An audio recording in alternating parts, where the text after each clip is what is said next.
What's up, everybody? It's Alex Leak and Friends NFL podcast back for another week. I'm your host, Alex Leak. We got Dustin on the show. What's up, Dustin?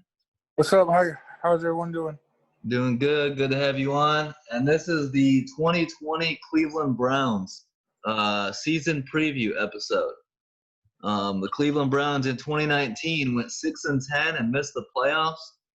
Did not improve on their 2018 campaign after going 7-8-1 in that year.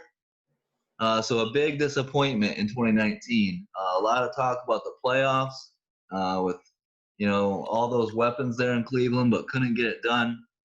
Did not reach their team goals, and fired head coach Freddie Kitchens and his coordinators, and then hired former longtime Vikings offensive coach Kevin Stefanski as their next leader of the team.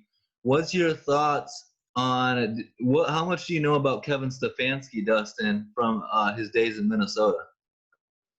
Honestly, I don't know much, but it seems like he was a great coach when he was in Minnesota. Yeah, good offensive mind. Seemed to get the most out of Kirk Cousins. Did you like Freddie Kitchens, or do you think this is an upgrade? I feel like they should have gave Freddie Kitchens one more year. Okay. I am on the other end of that. I didn't like Freddie Kitchens. I didn't like the hire when they first, promoted him to head coach.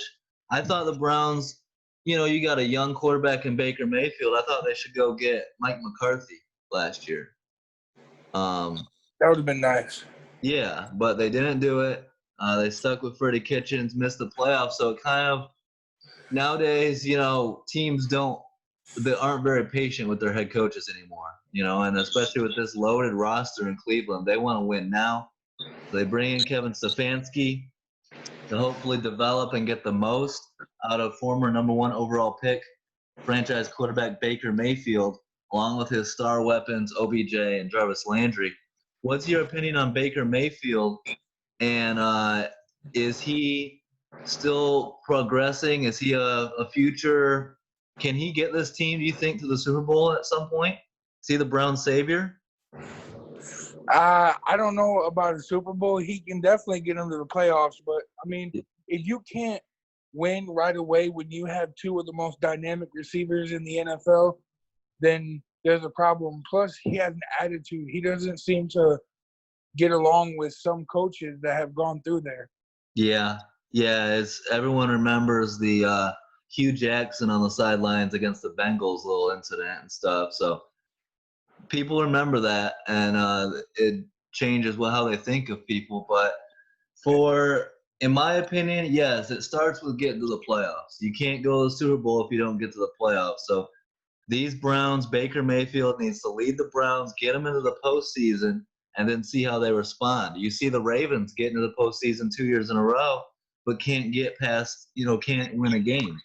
So that's the big step we need to see out of Cleveland. Take that step, get to the playoffs, see how you do, see if you can get a playoff win, and then build from there. I think Kevin Stefanski is a good hire and will help the Browns get more out of the talented roster that they have. They added right tackle Jack Conklin from the Titans, tight end Austin Hooper. I like both those signings a lot, as well as quarterback Case Keenum. He's going to be a solid backup for Baker Mayfield, a good quarterback mentor, could help Baker Mayfield develop. Do you like the addition of Case Keenum to the quarterback room in Cleveland? Oh, yeah. It gives Mayfield the ability to learn under a veteran and learn how to become a leader, because that seems to be Baker Mayfield's weakest point, is becoming a leader of a football team. And that's the most important thing when you're a quarterback. Yeah, and we'll see. I think the narrative on Baker Mayfield will change a lot nationally if he can lead this team, get them to the playoffs, and start getting more out of OBJ and Jarvis Landry. Like the expectations are. Also, they added fullback Andy Janovich, safety Carl Joseph, corner Kevin Johnson, safety Andrew Sendejo, defensive end Adrian Claiborne, all in free agency. Then in the draft, they go and get tackle Jedrick Wills, safety Grant Delpit, tight end Harrison Bryant, who I'm a big fan of. I really like that pick out of Florida Atlantic, and wide receiver Donovan Peoples-Jones out of Michigan, who fell all the way to the 6th round. How do you feel about how the Browns did in their 2020 draft? The Browns had one of the best drafts I've seen in years because Grant Delpit was the best player in college football, in my opinion, next to Isaiah Simmons. Damn, that's high And praise. then Donovan Peoples-Jones, he's an elite speed receiver. Plus, he also brings special teams. He can receive punts and stuff like that. So Yeah, he fell. That's good value in the 6th round there. Yeah, like I said, I'm a big Harrison Bryant fan. I think he's gonna be like that safety blanket, that go-to target, along with Austin Hooper. I like both of those ads a lot. A tight end can do wonders for a young quarterback. So Harrison Bryant and Austin Hooper, look for them to have big impact in 2020. I agree. I really like the Case Keenum move. Grant Delpit, yeah, I had him as the first safety off the board, a first-round talent. He falls to the 2nd round. The Browns swoop him up. Jedrick Wills is an absolute monster out of Bama. They'll protect Baker Mayfield, so protect his blind side. So good stuff there in the draft. They lost linebackers Joe Schobert and Christian Kirksey in free agency. They lost guard Eric Kush, tight end Demetrius Harris, corner TJ Carey, safety Demarius Randall, and tackle Greg Robinson. So what do you think? I mean, what's holding Cleveland back? Why have the Browns missed the playoffs so far and not taken the next step? They're loaded in talent. What do you see as the biggest issue holding Cleveland back? It's the culture in Cleveland, and it always has been. Yep. It's from the top on down, absolutely. Stefanski, I feel, can change that culture as he's been under some great head coaches. Yep. As well as the owners. I feel like it's time for a change in Cleveland in general. Yep. Yeah, we can fire and hire coaches. We can fire and hire GMs.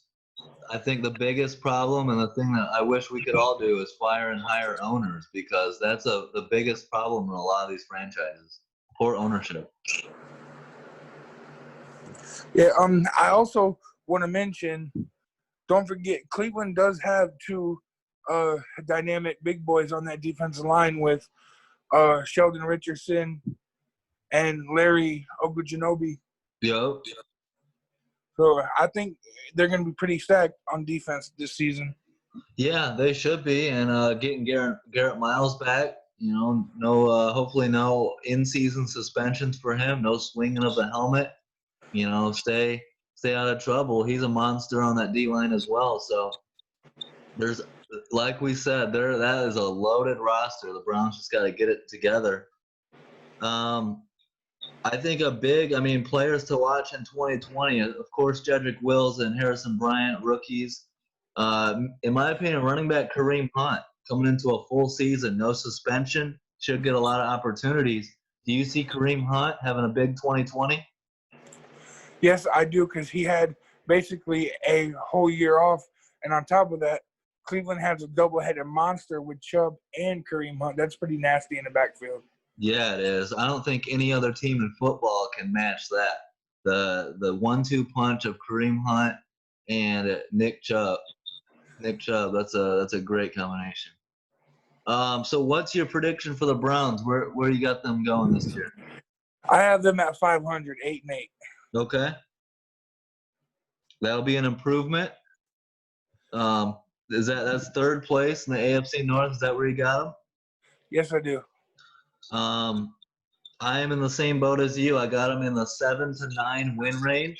7 wins. They could even get to 9-7 potentially. I don't see them going all the way to 10-6.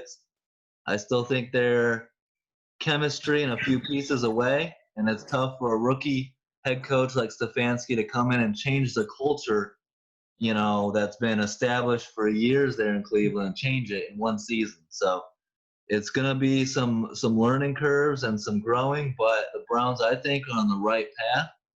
They got a good coach, and they've got all the talent to make it work.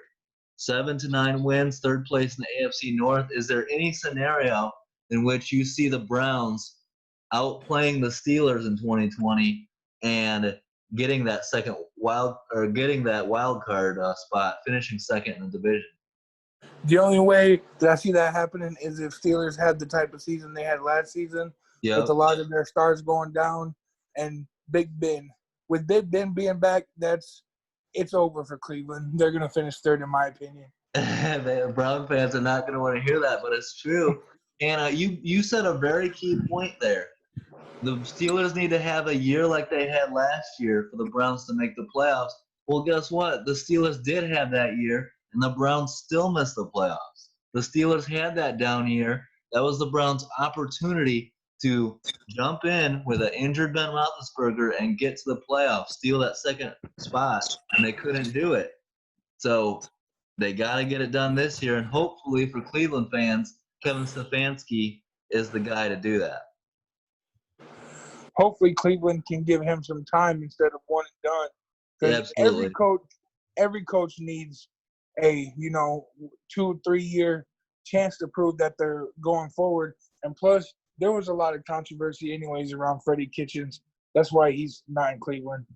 Yeah, I agree with that. And Browns just need to do a better job, like I said, from ownership, figuring out how long they want to keep these coaches and all that. I mean, you look back at the Hugh Jackson era, and was he kept too long? Was he kept too short? Should he have stayed longer? Like, there's a lot of questions around that.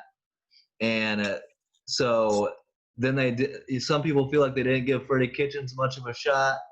So they got to figure it out. And hopefully they give Kevin Stefanski enough years and enough wiggle room to create his own culture there in Cleveland. I love Hugh, but unfortunately he's just not a proven winner. Yeah. Well, I mean, I would have liked to see, if we're going to talk about Hugh, I would have liked to see him stay another year in Oakland to begin with. That would have been something I want to do. But I agree with you that on top of that, Cleveland didn't have a lot of talent when Hugh started out there. You go 1-31-1. I mean, that's not going to get it done. I don't care where you're at. Yeah, that's But I can't talk too bad about Hugh Jackson because he did an interview on my podcast. If you guys haven't seen that, check it out. Hugh Jackson interview on the Alex Lick and Friends NFL podcast. So thanks for coming on, Dustin. Good breaking down the Browns. Can't wait for the 2020 season and hopefully some good, a start to some good football in Cleveland and stop having losing seasons, maybe get to the playoffs. So big year in 2020. Hope you guys enjoyed it. Don't forget to like, subscribe, leave a comment. We'll keep these episodes coming out all season long. Thanks for the support. Peace out, guys.